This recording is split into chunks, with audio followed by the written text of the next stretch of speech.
Sejam bem-vindas, sejam bem-vindos para mais um episódio inédito da nossa Escola Bíblica Dominical online. Você que tem nos acompanhado sabe da nossa proposta de fazer episódios de cada um dos livros da Bíblia, incluindo os deuterocanônicos. E nós já fizemos isso com todo o Antigo Testamento e já estamos na reta final do Novo Testamento. E todo esse material está à sua disposição aqui no canal. Hoje nós vamos falar sobre um texto do Novo Testamento que para a maioria das pessoas passa despercebido e que provavelmente você nunca ouviu numa igreja um estudo ou uma pregação baseado nesse livro.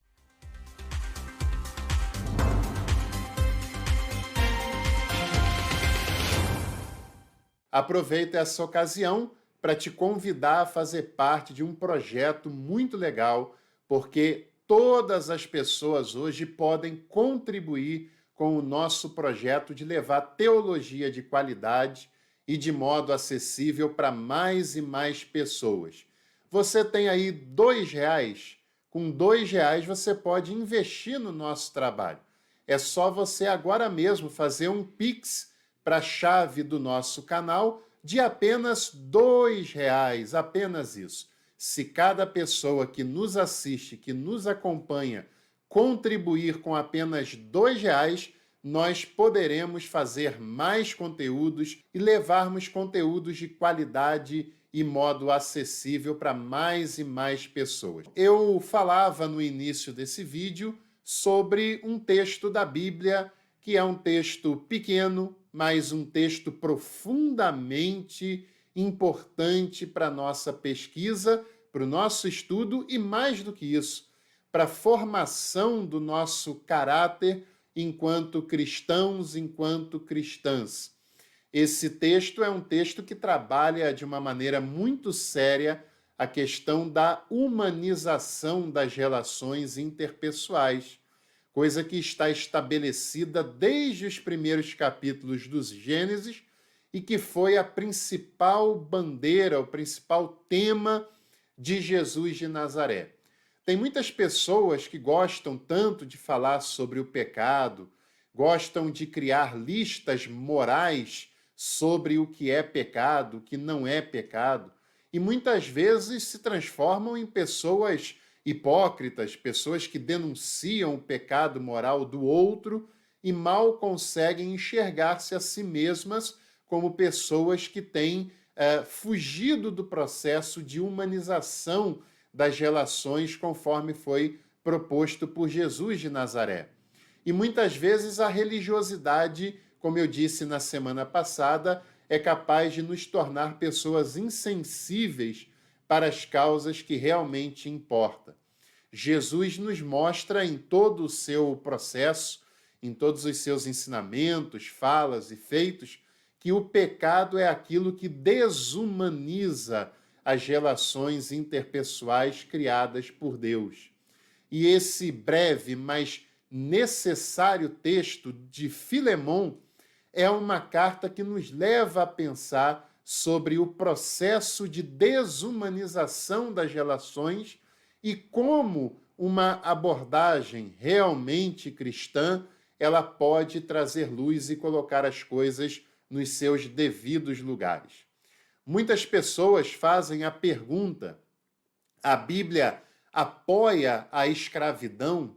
A escravidão que, com certeza, não só na história do Brasil, mas onde quer que ela tenha acontecido, ela é a pior de todas as chagas da humanidade, o pior de todos os males que a história da humanidade foi capaz de produzir, independente de qual tenha sido o motivo, o contexto ou o momento histórico em que ela tenha acontecido. Na época dos textos bíblicos, principalmente no caso que nós temos analisado, os casos neotestamentários, por parte do Império Romano, a escravização ela era legalizada e ela era, de certa maneira, tratada com alguma normalidade, até por conta desses sistemas opressores políticos que dominavam o mundo daquela época. Mas não é por isso que os cristãos devem achar razoável algo como a escravidão, porque isso afronta diretamente a criação de Deus e, consequentemente, afronta diretamente o próprio Deus, que é um Deus que criou todos os seres humanos conforme a sua imagem e a sua semelhança, e um Deus que não faz acepção de pessoas. Portanto, qualquer relação de sujeição de um humano para com o outro, seja pela questão do gênero, seja pela questão da etnia, da cor da pele, seja por questões culturais ou qualquer outra questão, é pecado, é desumanização e deve ser duramente rechaçado por qualquer pessoa que tenha o mínimo de bom senso e o mínimo de compreensão daquilo que Jesus de Nazaré nos ensinou. Porque não há nada que possa respaldar essa prática maléfica nos ensinamentos de Jesus, pois Jesus sempre denunciou a desumanização e sempre proporcionou relações de igualdade, de compaixão, de acolhimento, enquanto ele esteve aqui na Terra. E no caso do Novo Testamento também não há respaldos para essa prática.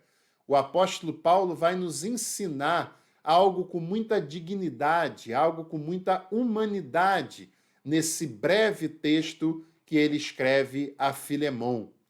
E se naquela época isso já era algo tão evidente a ser analisado, que dirá nos séculos XIX, no século XX e até recentemente, que lideranças cristãs como Jonathan Edwards, no século XIX, que até hoje é tão festejado por setores conservadores, ele tinha escravos que trabalhavam de modo escravizado para ele. Isso é um escândalo. E até hoje tem pessoas com falas a minimizar a escravidão e essa pessoa sequer compreendeu qualquer processo de humanização, qualquer processo de bom senso, que dirá qualquer tipo de ensinamento que Jesus de Nazaré tenha feito. A carta de Filemão, que muitas vezes é deixada de lado, porque tudo que passa pelas questões da justiça social é deixado de lado pela maioria das instituições religiosas mais conservadoras. E esse texto é profundamente social, profundamente trabalha com a questão da injustiça social. E essa é uma das menores cartas do Novo Testamento. Tem alguns textos neotestamentários de apenas um capítulo. Filemão é um exemplo disso, assim como 2 João, 3 João, Judas. Mas não é porque é uma carta pequena que o seu conteúdo não é grandioso.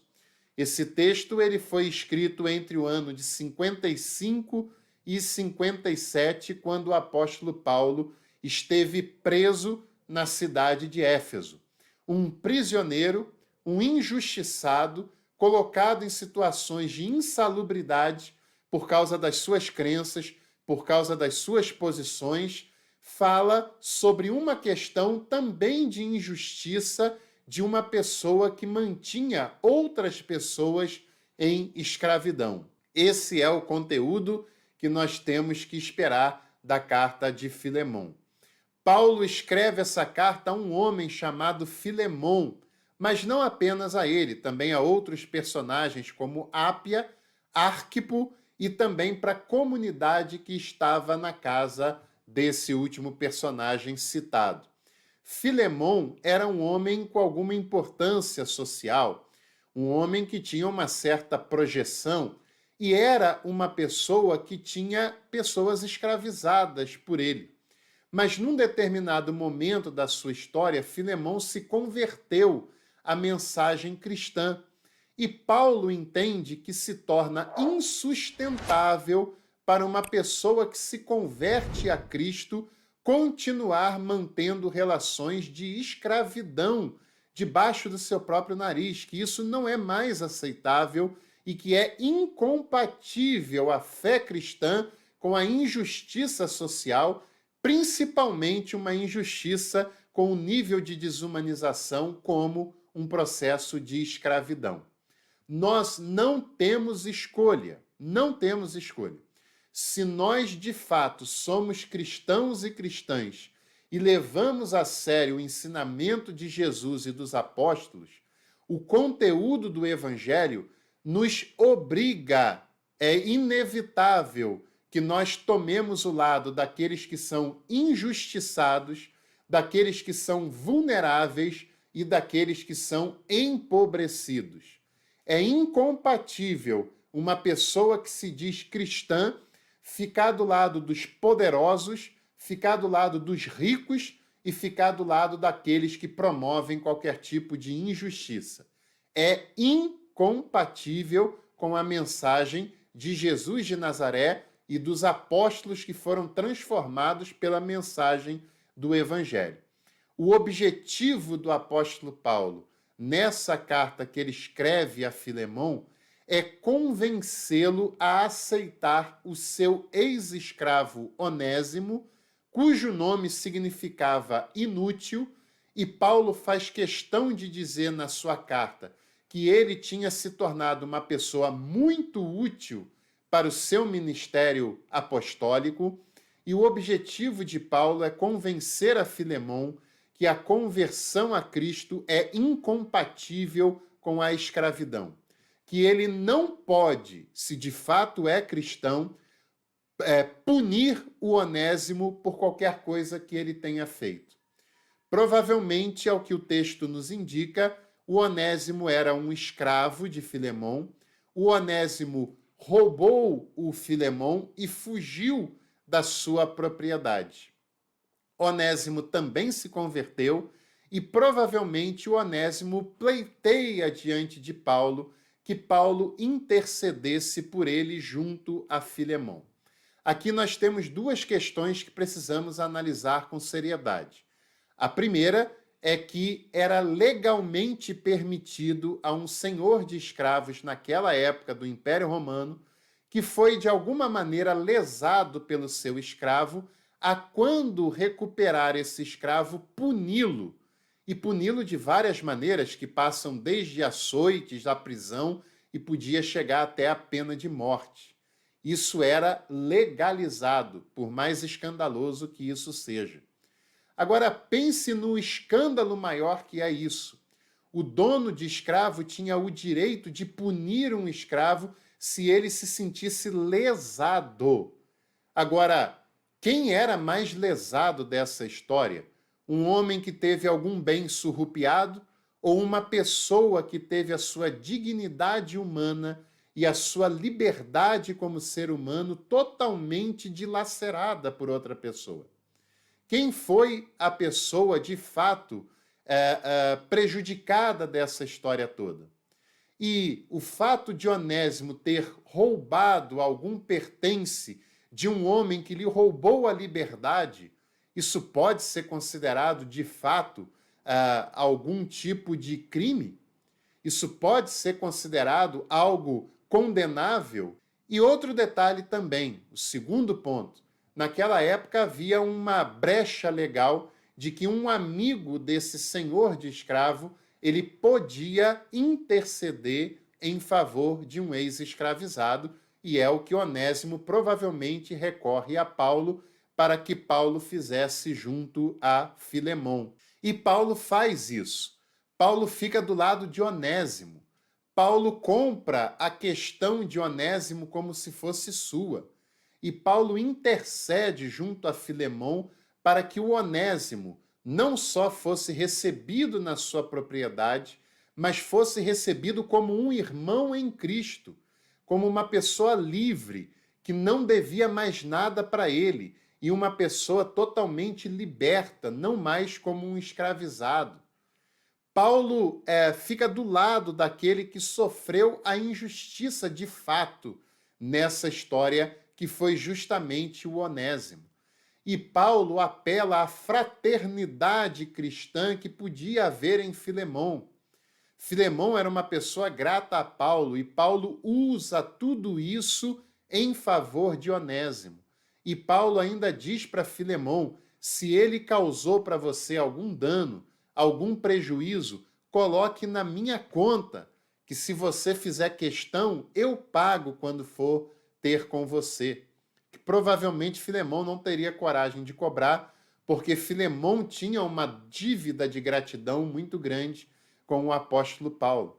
Então, até para que a gente possa perceber essa passagem, eu quero ler Filemão, os versículos 15 até 18, que diz: talvez ele tenha sido afastado de ti durante algum tempo por isso, a fim de que o recebas para sempre, não mais como um escravo, mas muito mais que escravo, como um irmão amado, especialmente por mim, mas muito mais por ti, quer na carne, quer no Senhor.